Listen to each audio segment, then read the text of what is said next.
کی طرف دیکھنے کی ضرورت کسی مسلمان کو نہیں ہے۔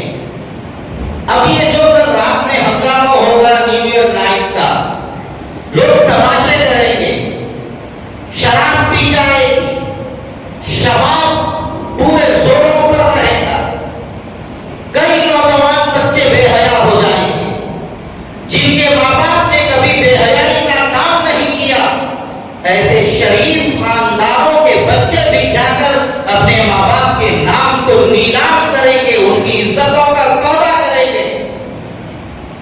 ایسی چیزوں کا اسلام کے اندر کوئی تصور نہیں ہے۔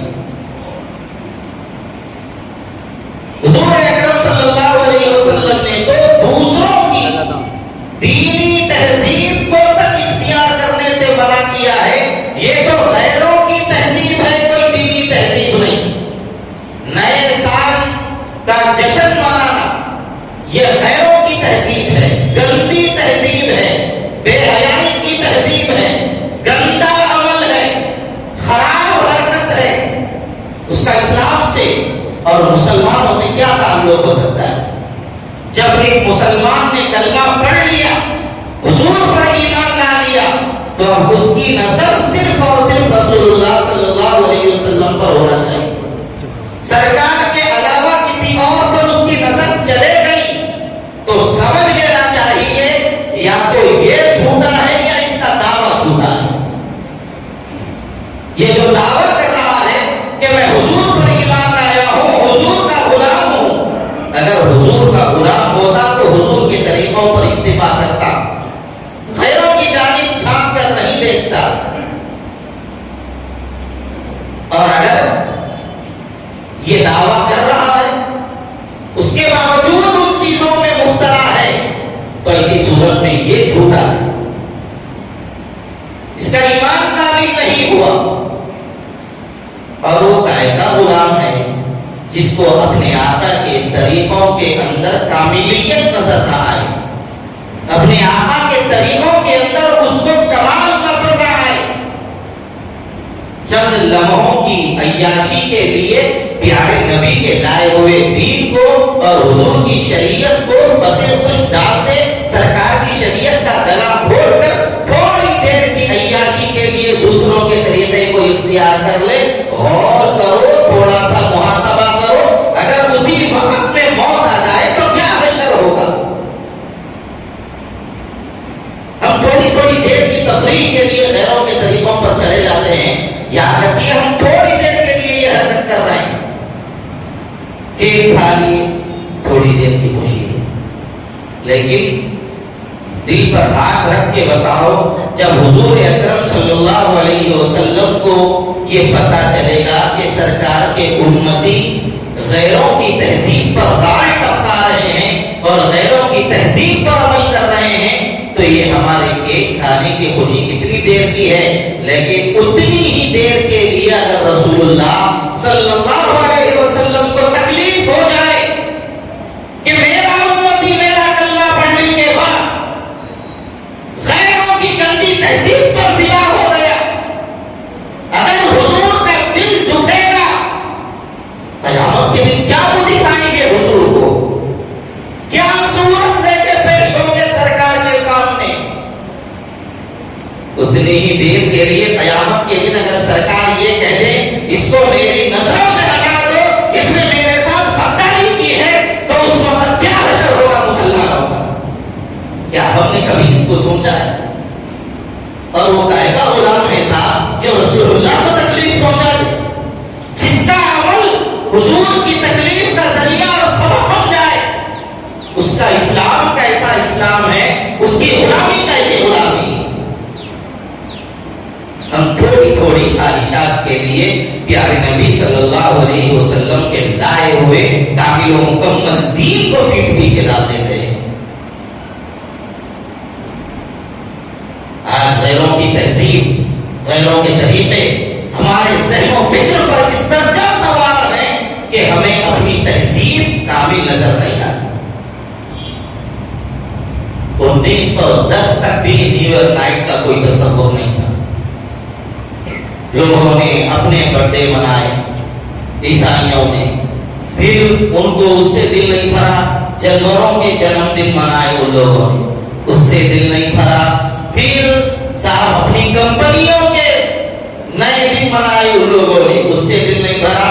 شادیوں کی سالگرہ منائی، اس سے دل نہیں بھرا۔ تو آخر میں نئے سال کے موقع پہ جشن کے نام سے لوگوں کے درمیان ایک رسم بد کو جاری کر دیا، اور افسوس یہ ہے مسلمانوں کے تھوکے ہوئے تھوک کو چاٹنے کے لیے بے چینوں پہ کرا۔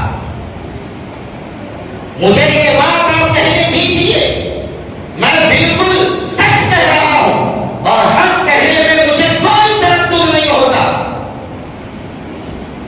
جب قوم اللہ کی اور اس کے رسول کی پرواہ نہیں کر سکتی تو پھر ایسی قوم کی بھی پرواہ نہیں کی جا سکتی۔ یہ بات آپ کو اچھی لگے گی نہیں لگے گی، آپ کو بری لگے گی، یا میرے اوپر آپ الزام لگا دیں کہ اس نے بڑی کڑوی بات کہہ دی، شوق سے الزام لگاؤ، مجھے کوئی پرواہ نہیں ہے۔ آج مسلمان اس درجے گر چکا ہے غیروں کی تہذیب اور غیروں کے طریقے پر، ایک وقت میں غیر مسلم یہ بات کہہ سکتا ہے ہولی کی رسم مجھے اچھی نظر نہیں آ رہی ہے، میں یہ رسم اور یہ عید نہیں مناؤں گا، اور تو مسلمان کہے گا کہ صاحب ہم تیار ہیں، آپ نہ تو کرو، ہم تیار ہیں۔